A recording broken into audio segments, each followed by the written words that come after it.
Pero bago ang lahat, kayo aking inaniyahan mag-subscribe, like and share at pindutin nyo na rin ang notification bell para sa iba pang mga uploads.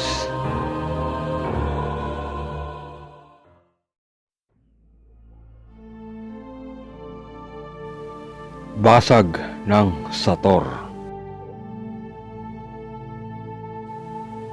Ito ay pangwasak sa masasamang espiritu, mga masasamang kapangyarihan at panira sa masasamang galing at hiling sa mga mabubuting bagay. Shaddai, Adonai, Tadekam, Umunsyon, Rexal, Elohim, Rekmial, Elohim, Pele, Olam, Tetragrammaton, Eya, Nigaun, Elono, Torah,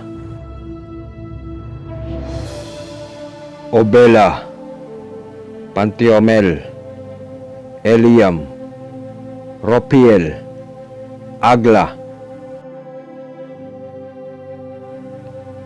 Ruosoel, Ususelas, Toon, Agatosway, Sibeto,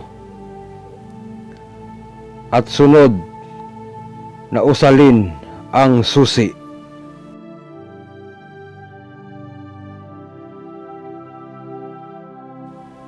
Susi, Yahshua Mashiach.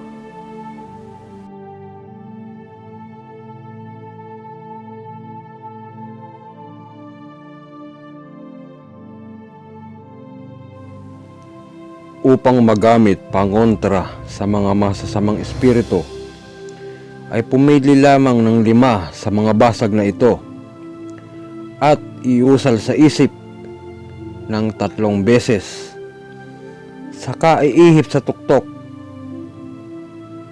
o sa puyo ng pasyente ng 3 beses din. Maaari rin itong isulat sa salompas o medical tape at itapal sa sikmura ng pasyente. Sa paghiling naman ng mga mabubuting bagay, ay magdasal ng isang Ama namin, isunod ang kahilingan at saka pumili ng 7 sa mga basag ng Sator upang idugtong sa huli.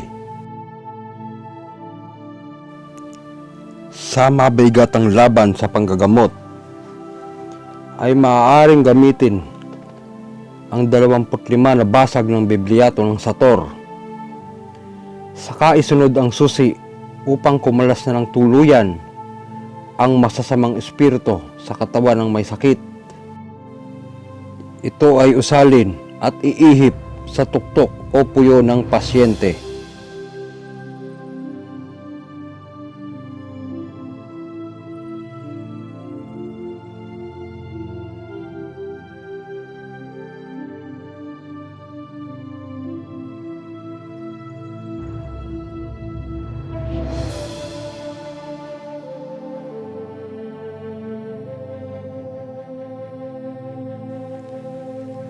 Maaari ring gawing susi ang 25 basag ng Sator kung sakaling may nais kang paandarin na orasyon na pangkagipitan.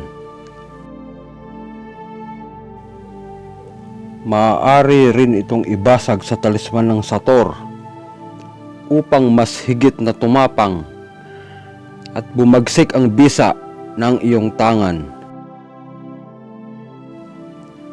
Gamitin lamang sa mabubuting bagay na hindi makakasakit o makakapinsala sa kapwa.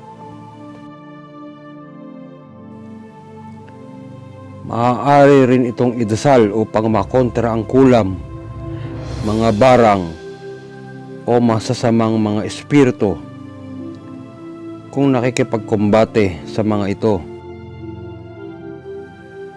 At yan po ang mga kaparaanan at gamit ng basag o Bibliato ng Sator.